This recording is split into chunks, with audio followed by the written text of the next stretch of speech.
Hi, welcome to Culturally Determined on Blogging Heads TV.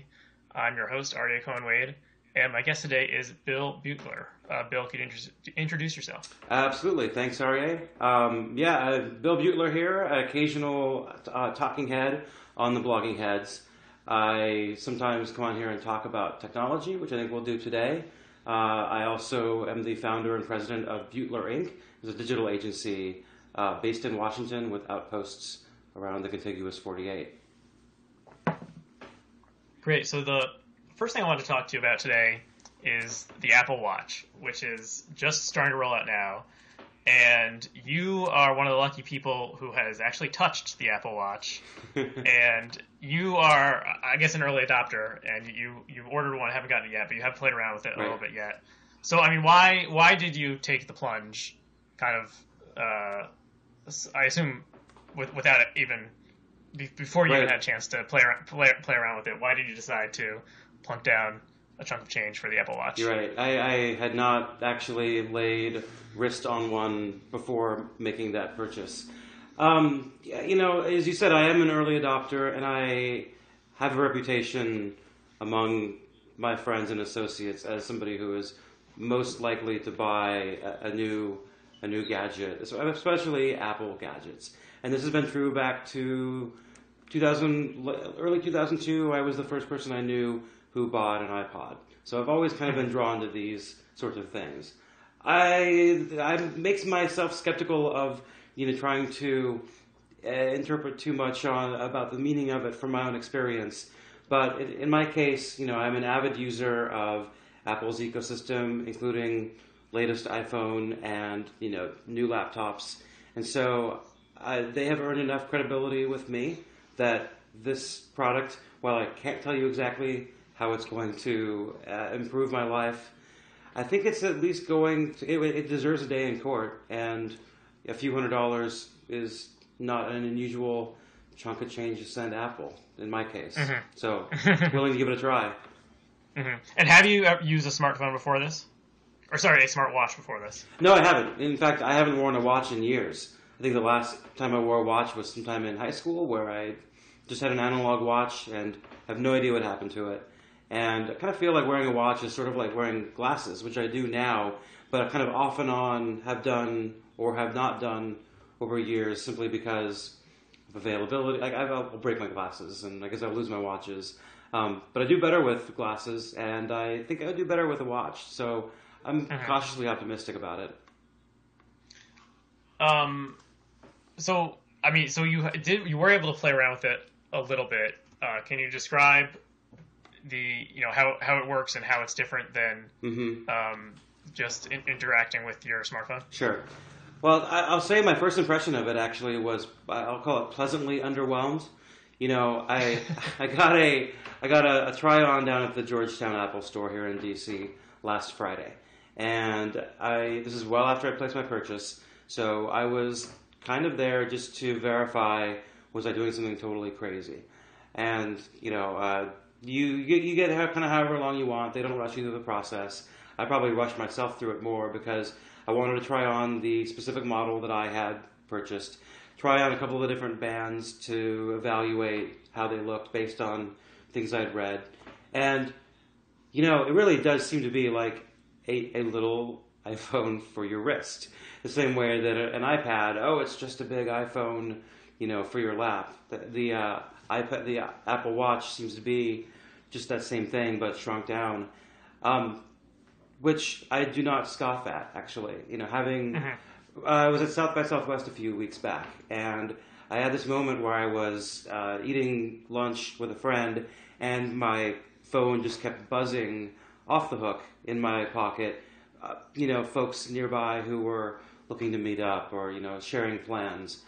This is a case, I immediately realized this is a case study where the Apple Watch would be really useful because I could just flick my wrist and see what people were saying. But while I have a big, Korean, Mexican, fusion burrito in my hands, it's not the time to be pulling something out of my pocket. Mm-hmm. So that's a use case for South by Southwest, which is acknowledged, rare air of sorts when it comes to, and this is where Twitter started, this is where Foursquare first got, its start back when Foursquare mattered, I suppose. So it's an early adopter place. But I think that the concepts that get proved there that Twitter is everywhere nowadays. And in 2007, you couldn't have imagined that it would be part of the everyday life.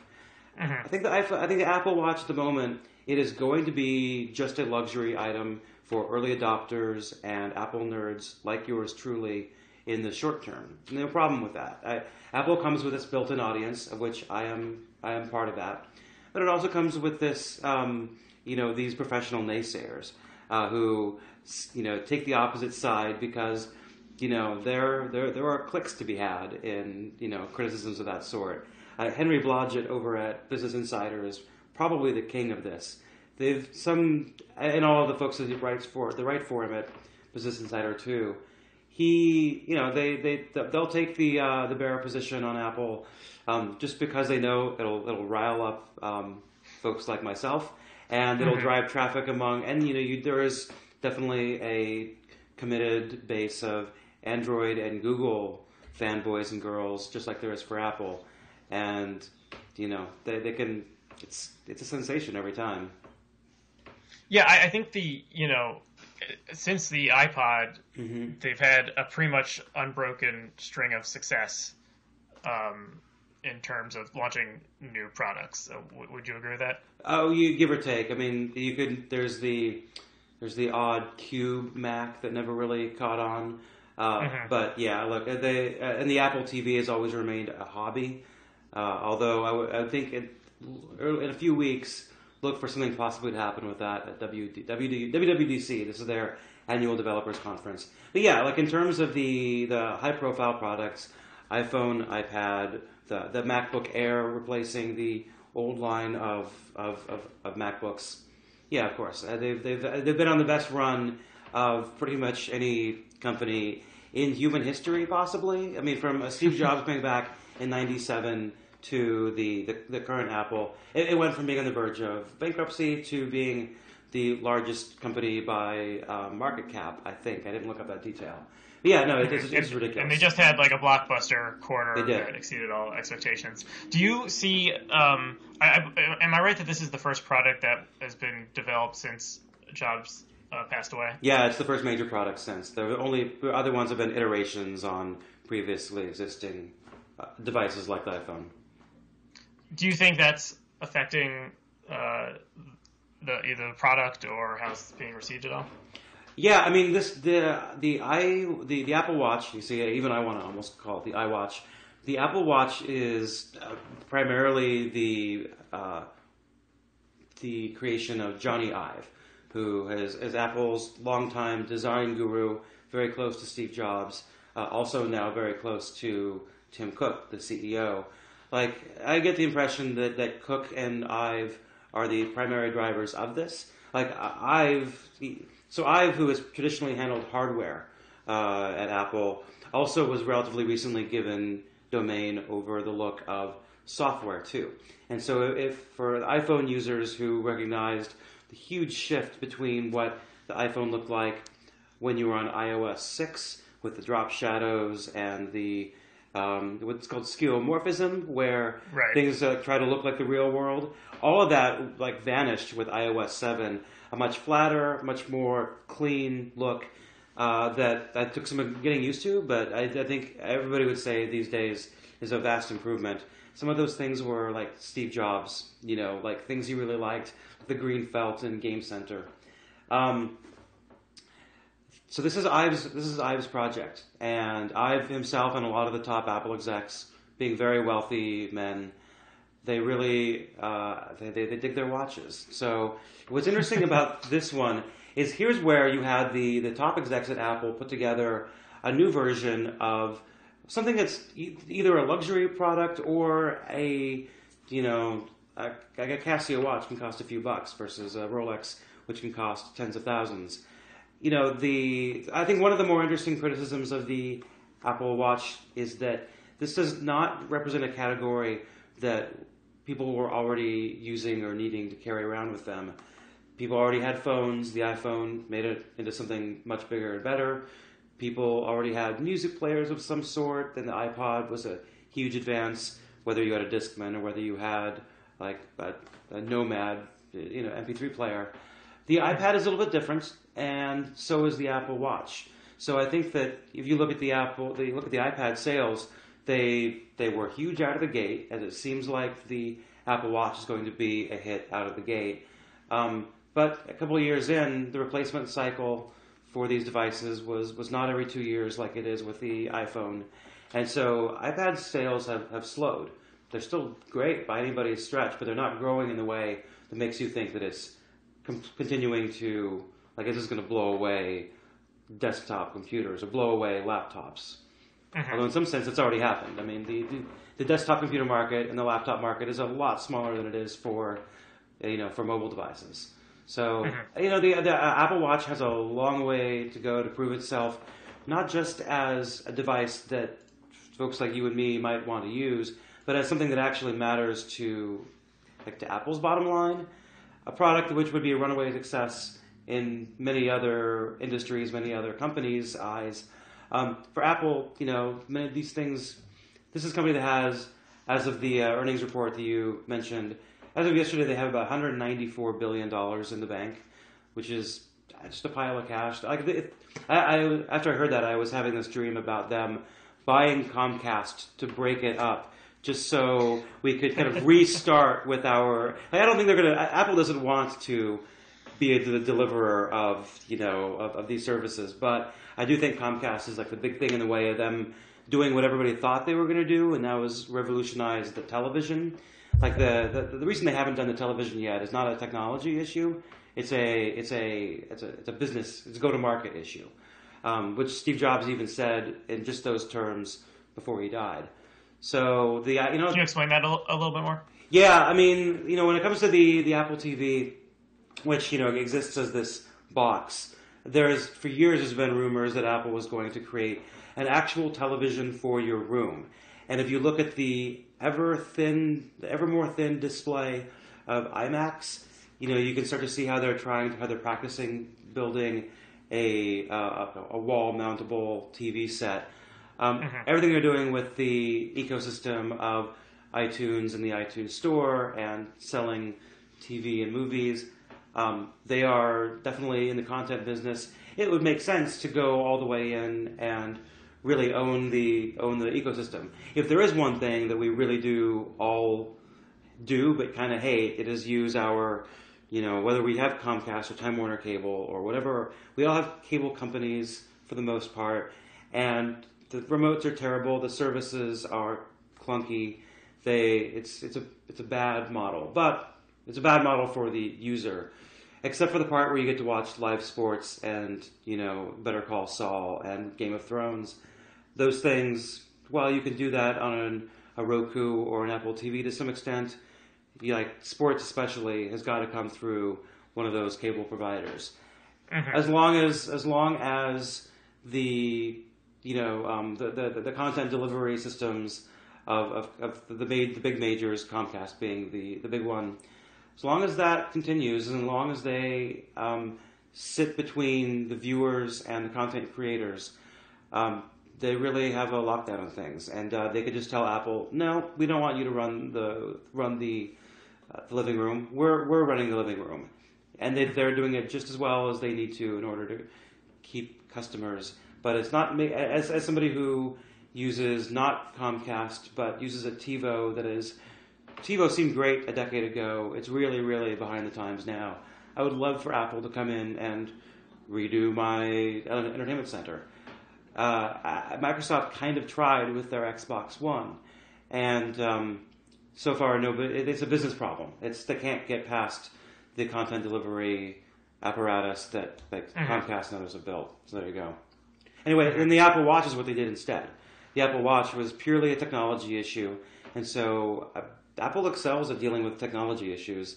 They have a mixed record dealing with the business side. They kind of were too successful with the music industry. They radically remade the music industry, maybe in a way they didn't even mean to. Comcast, Time Warner Cable, even Hollywood looks at that and says, "Yeah, not us.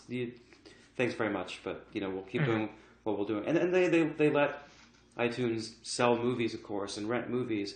They get it in the edges. But until Apple has a great deal more leverage, or Comcast is willing to sell out for $100 billion, I don't see that changing too soon. Mm-hmm.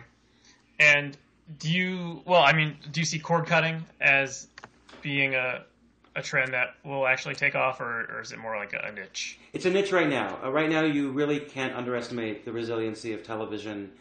It's kind of the last mass experience that we have that really goes for live sports. I myself am a football fan and casual basketball fan, so I've been watching. I've had every game from this NBA playoffs on, at least in the background. And that would be completely impossible if I cut the cord.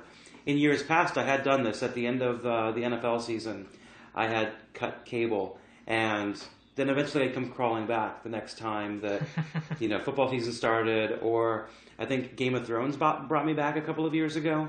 And HBO is definitely doing something very interesting by rolling out HBO Now, which they did exclusively on the Apple TV to begin with, right? Coinciding with this Game of Thrones season. And there's kind of been a dream among many cord cutter type folks, tend to be younger, or 30s and 20s, people who really wish that HBO would just walk away from cable. But the amount of money that they get from subscriptions makes it a risky gambit. So they are, at the same time, though, they're getting pressure from Netflix. Netflix is really an HBO competitor now that they are doing, original content. So the landscape is shifting in interesting ways, and I'm reminded of the line from "The Sun Also Rises" about how did you go bankrupt gradually and then all of a sudden. We're definitely in the gradual portion of the television market being remade. But until sports, frankly, not even sports, I mean professional football. If professional football can somehow be removed from the equation, I think things might happen a lot faster.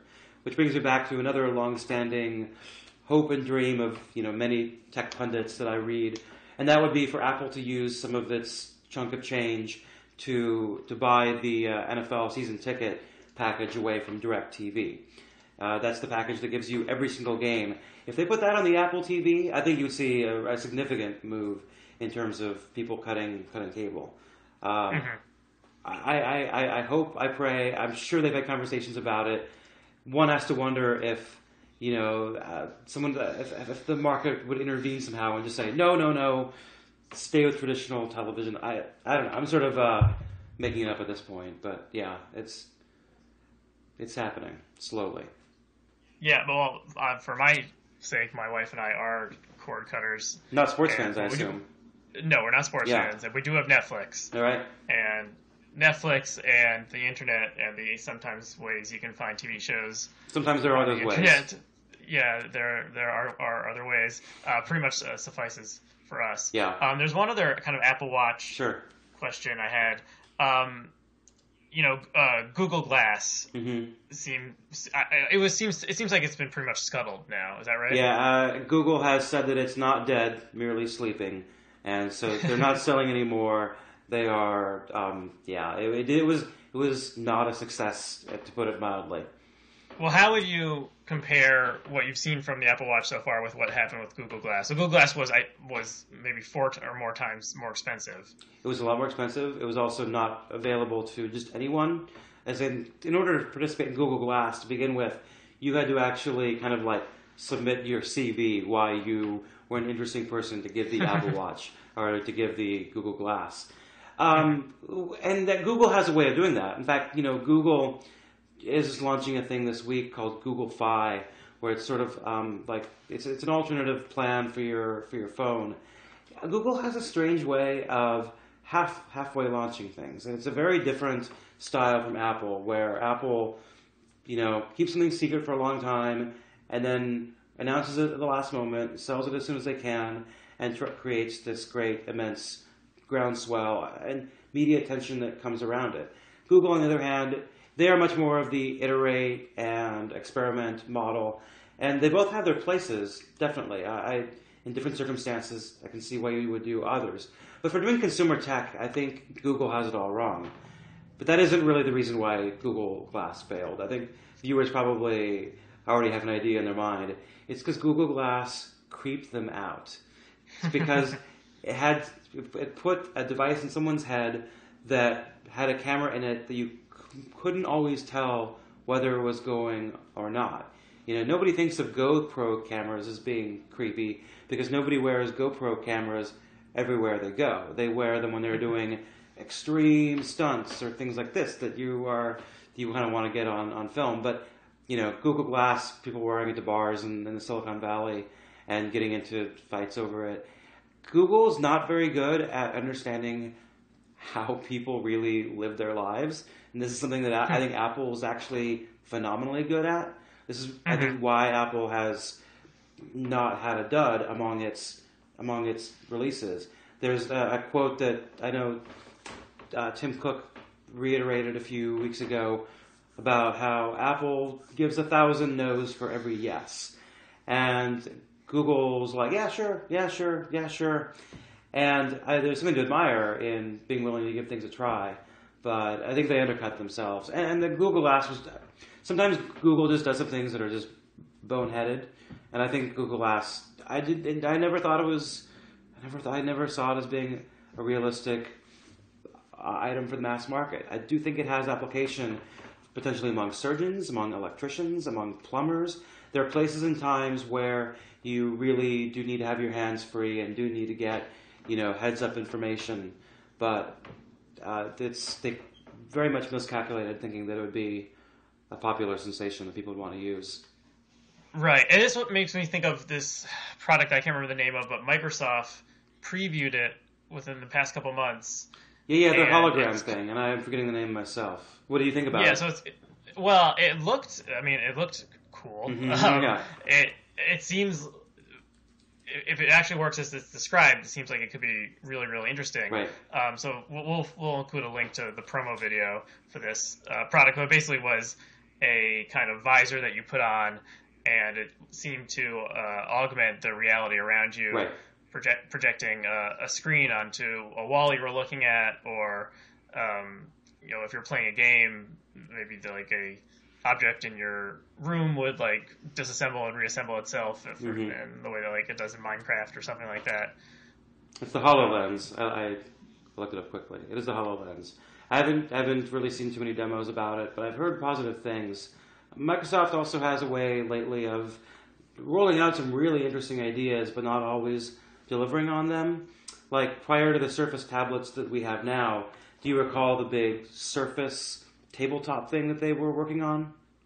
No, I don't. Okay, I got to try it out. I guess there's a reason for that. Yeah, exactly, right? It was never going to be a commercially available item. It was basically, imagine it's a table in front of you that has multi-touch sensors. They announced it right around the same time as the iPhone.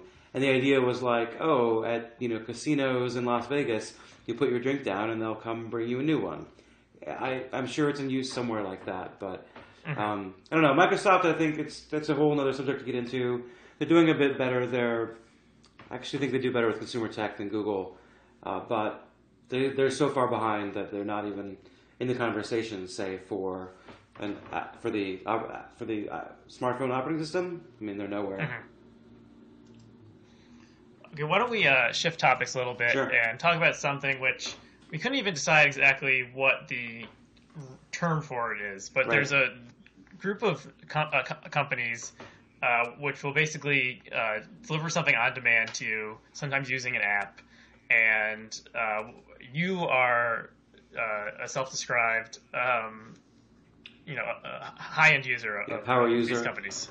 That's true. Exactly. So, could you talk a little bit about them? Yeah, totally. A couple of terms we tossed around were the sharing economy. That's a common phrase to describe these sorts of services, but that's not really true either. Sharing is, there's two no, it's not the right word for it. Right. Sharing economy makes me think more like Airbnb or right. Zipcar or something like that, where it's a product that actually right. Well, everyone, no one owns, but you. Correct, and those are definitely some length of time. Yeah, those are definitely within this. I guess maybe I feel like sharing economy kind of like leaves out the fact that like there is a profit motive and there are like ownership involved. I don't know. Sharing sounds to me like kindergarten. And then there's the on-demand economy, which I want it now. Well, good. Someone here can bring it to you in a car. So yeah, like I live in Northwest Washington D.C., very urban area, a lot of amenities around me. It's a great place to live, especially if you are relatively young, as I am. And I find that over the past couple of years, I have my purchasing habits have become transformed. It's not just Amazon Prime, although that is a major expenditure. If I added it up every month, which I shouldn't do, it would be a lot. But Uber to get around, Airbnb when I travel. I'll stay there more often than I stay at hotels these days. When it comes to food, I either have groceries delivered to me through a company called HelloFresh, although there are others like Blue Apron and Plated. Here in DC, there's a startup that's really interesting that I think is just here. It's called Galley. So if I don't want to actually cook dinner, like around 11 a.m., they send me an email saying, here are the 3 items that are available tonight. I tell them before 4 p.m. which of them I want, and I select a delivery window, and it arrives, and it's $12, and it includes the delivery fee, it includes the gratuity, it includes the taxes as well. Super, super fast. Or Postmates is another one where it will turn any restaurant into a delivery for me. I dress myself through this service called Trunk Club. My socks began as a Kickstarter project, a company called Nice Laundry, and I actually do my laundry through Washio these days. Oh, really? I do. As a matter of fact, you're familiar with that one. It sounds like. No, but just okay. It's an intriguing idea. I mean, a lot of these. So, first of all, do you ever leave the house? I guess would be one question. That's a heck of a question. So I recognize that I'm unusual here. What I'm doing is not how most people live their lives, but I think that I think I'm kind of like ahead of things. There's this quote from William Gibson. So that he says, "The future is here. It's just unevenly distributed." And I think here in Northwest Washington happens to be a place where there's a lot of futures overlapping. Partly because of the density, partly because of the affluence, partly because of, I don't know, those two. A presence of young urban professionals certainly will do it. Yeah, I do leave the house. In fact, I left the house already this morning. I went to go get a haircut. But Uber took me there and back. I tell you what, I find that I am leaving the house less often. This is true. I also happen to run my business from this home office that I'm speaking to you from. So I don't have a commute. That puts me in a very small category of people to begin with. Although a lot of things I describe can be useful to people that do have a commute too. But when I do leave, I think it's far more intentional. This is one of the good things I would say. It's not that it's isolating me per se, but that I still want to get out, and I'm more choosy. I don't have to go, to the grocery store. Although that's one of the places that I will still go. But I don't have to go, I never go to Target. There's one actually up behind me in Columbia Heights. I never go to it. I'll buy something from Amazon instead.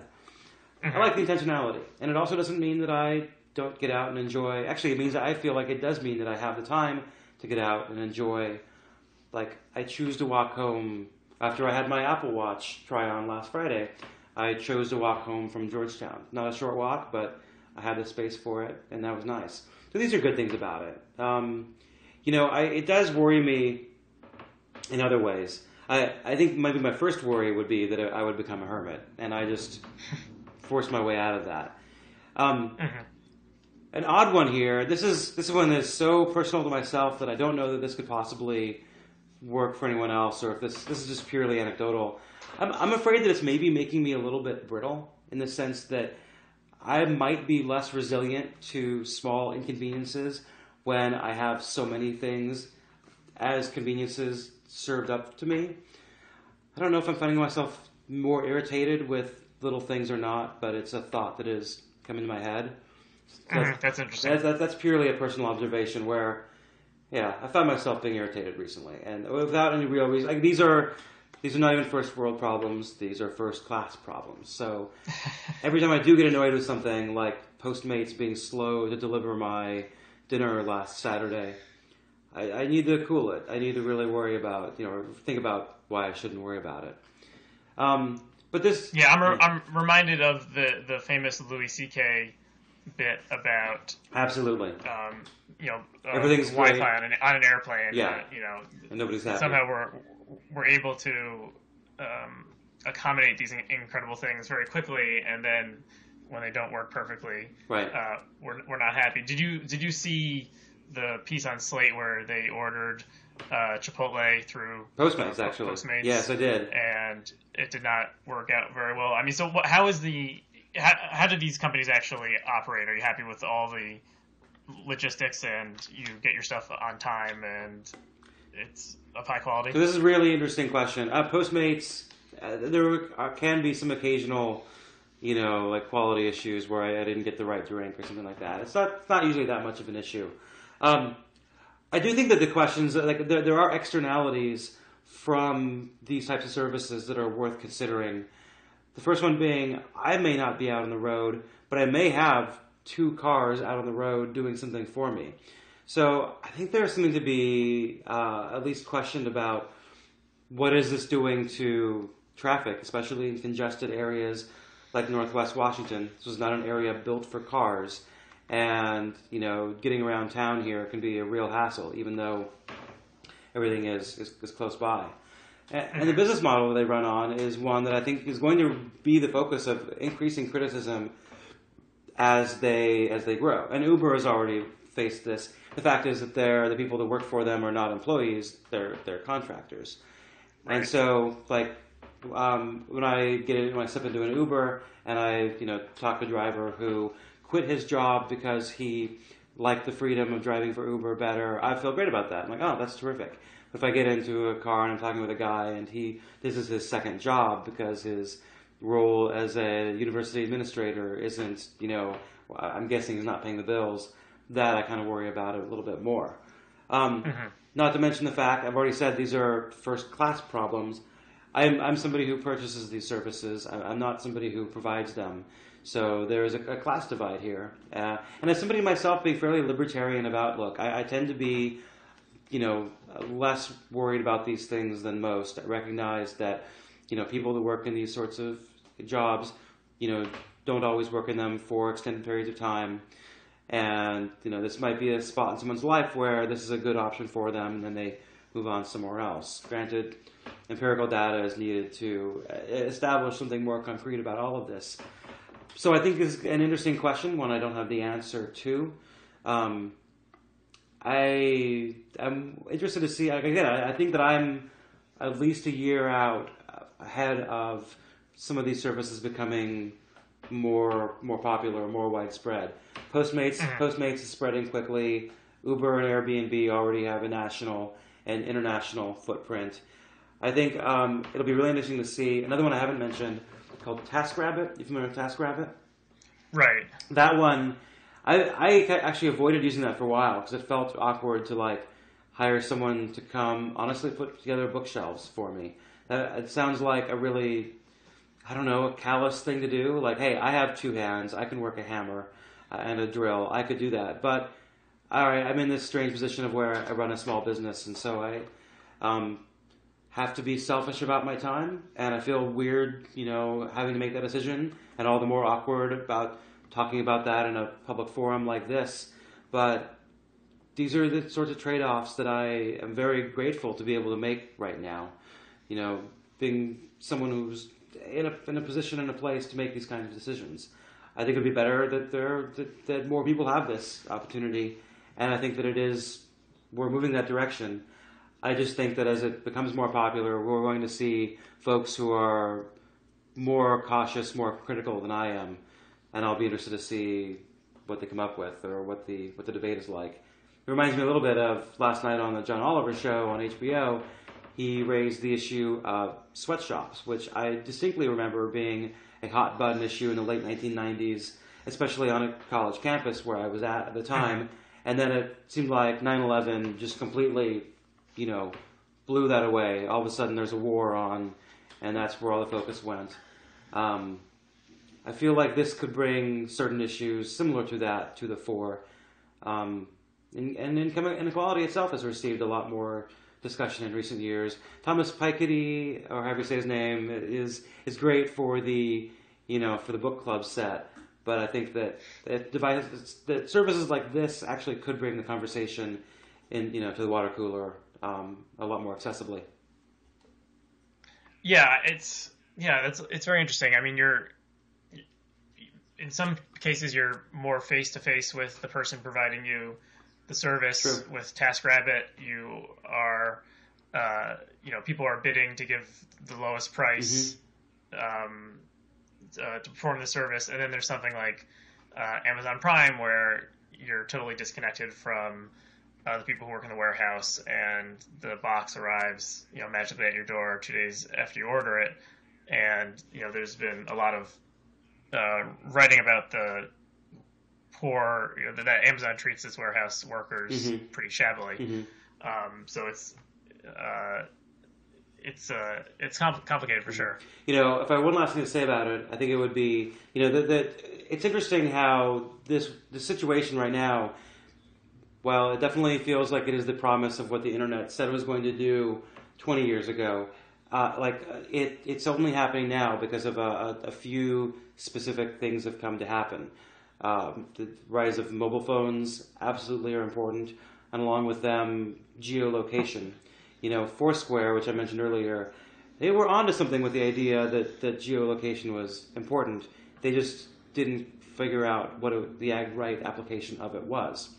Another one that is very important, and I think less obvious in the smartphone, frankly, is Facebook and the social graph, which is to say there's a higher degree of trust that someone on the internet says who they are, is who they are, now than there would have been 10 years ago. And so Airbnb, when someone puts a listing up and, other reviews are all verified people that I know it's connected back to their Facebook account or a similar account, and, the people have ratings themselves, I'm willing to trust that the people on Airbnb are doing what they're saying they're going to do. Or with Uber, frankly, an Uber driver has to go through a battery of background checks before they're allowed to start driving around. Myself, as a writer, go through no background checks. So people who are worried about those sorts of things are looking at it from the wrong perspective. So, yeah, it's interesting that this has happened now. I guess that was my wrap-up point on it. Do you want to talk about streaming for a little bit, or do you want to talk about what my question about kind of what tech companies are actually improving our lives? Yeah, I'm kind of intrigued by the latter, even though I had no preparation to talk about this. So instead of talking about Periscope and Meerkat, which are neat but maybe niche, put your question to me again. Well, this is kind of a half-formed thought, Sure. But it was interesting that you said Facebook increases trust, and that's definitely a good thing for for commerce to flow across the internet. Right. It seems to me that there are some companies, Apple and Google would be the two main ones, that have really, over the past 15 years, made products that have improved our lives. Right. Google Maps works amazingly well and means that if you have a smartphone, you will never be lost. Right. Gmail was, like 2 iterations above anything else that existed at the time, and still works really well. As we talked about, Apple has had kind of a string of successes. Right. And then there's companies like Facebook and Twitter that I feel like kind of started accidentally, did not intend to do what they've become. I think Twitter maybe more than Facebook, Twitter originally, the founders thought it would be a way for people to text message each other. And they specifically said there will never be ads on Twitter. That was Evan Williams' emphatic statement. And there's a reason he's no longer running the company. And yeah, so that's why as I understand it, the 140 character limit was because in a text message there's 160 characters, and they said that, for people's usernames they would add in a little buffer there, so that's why it's 140, and it's still 140 10 years later or whatever, right? Which is kind of absurd, and Facebook. I think Facebook and Twitter benefited from network effects, and were able to corner the market in certain ways. And you can't, even if there was something that came up that was better than Facebook at this point, it seems like Facebook would be very, very hard to dislodge. And often when you talk to people about Facebook, they complain about it and say, this is just wasting my time, and there's too many ads, and why am I? It depends on what you're using. Why am I looking at this? It depends on what you're using Facebook for. If you're using Facebook as a place to goof off with your friends, there is the case that Snapchat and Instagram and some of these other recently popular messaging apps have really got footholds with younger people especially. But if you're speaking of Facebook as an identity service, it's not going to be displaced within probably our lifetimes. I'll be so bold as to say that. It's interesting, the ones that... by the way, I think most of these companies we're describing, the bigs, the ones that really got to be where they at, they either explicitly started with a social mission at their core, or they've been successful enough to write, kind of retcon one into their growth. So I can think of the fact that Steve Jobs referred to the computer, we're talking the 70s here, described the computer as being a bicycle of the mind. And, Google says it wants, on the positive side, it says it wants to organize the world's information. And then on the negative side, it says, don't be evil. And I feel like don't be evil has gotten Google into way more trouble than organize the world's information has. And I'm aware that, the Facebook, I saw a quote from Facebook's recent S1 filing with the SEC where Zuckerberg wrote that Facebook was never intended to be a company. It was a way to, help people share their lives.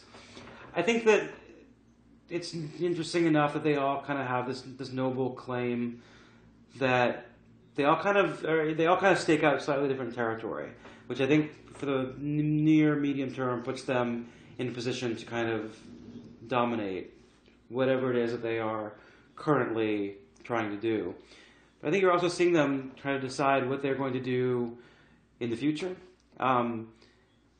Facebook especially, I think, is an interesting... I was reading a very interesting column by this fellow named Ben Thompson, who I've been name-dropping more and more recently. He writes a subscription-only newsletter called Stratechery. And he makes this argument that Facebook is at a point where it could decide to continue to be the best way to connect you to the people that you know, or it could be in a position to become the next TV in terms of where the advertisers spend their dollars. So even though people's time in front of the TV has gone down, and their time with print publications has gone way down, as their time with mobile devices and streaming services has gone up, you're still seeing a disproportionate amount of advertising dollars going to television and even print because it's simple. There's a utility there for advertisers in being able to target very simply through TV. And a 30-second TV ad, we're much more accepting of it. And whereas if you get a 30-second ad before a YouTube video, you maybe get pissed off and click away. And irritated. Especially if you're getting at it on your phone, it's not very big. And yeah, don't get me started on a rant about pre-roll. Pre-roll is broken, and there's some nice Geico commercials where they've played around with the pre-roll.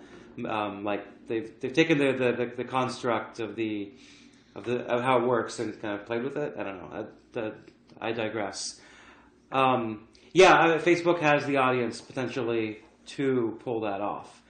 And I don't know if that's happening anytime soon, but I think it's an interesting question. I feel like we're getting away from your question, which wasn't the original question something about which ones were trying to deliver something of value, social good? Which ones have really improved human life in some way we can demonstrate, and which ones are just kind of distractions or time wasters. I mean, Twitter in particular, I feel like it's very strange that kind of the elite media conversation and political conversation happens on this service where you're constrained by 140 characters, and it's not super easy to use. It's if maybe there was an important a tweet that you would want to read, but it happened 3 hours ago, and you're not scrolling all the way back to see it. And they're trying to experiment with different ways to do this, but it's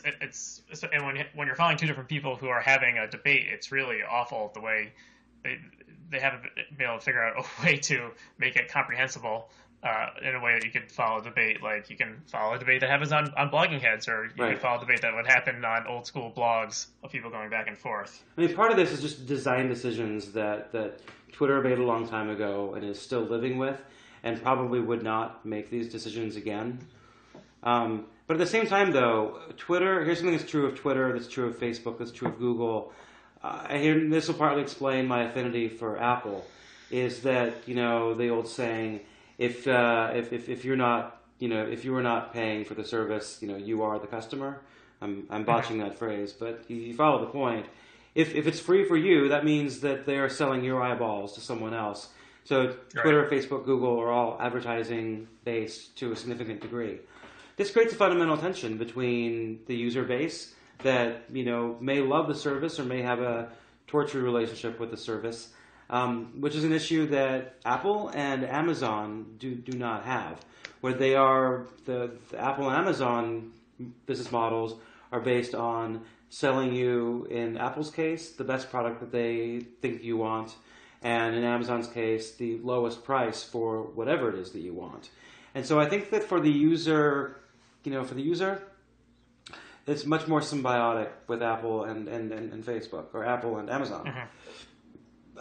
But to get to matters of actual good or social good or improving our lives, so I feel like that really just requires a philosophical benchmark that people are not going to agree on. So I could give you my answers for what those are, giving me all of them. I guess give me more. I think they all give me more free time, although I spend nearly all my time in front of a Apple device, and I definitely spend at least a good half hour on Facebook each day. But something like these like Postmates or Uber, they certainly are saving me time. And in the time versus money debate, one can theoretically make more money, but everybody's got the same amount of time. The kind of mental question that I like to put to people is, right now, if you were offered the option of trading places with Warren Buffett, would you do it?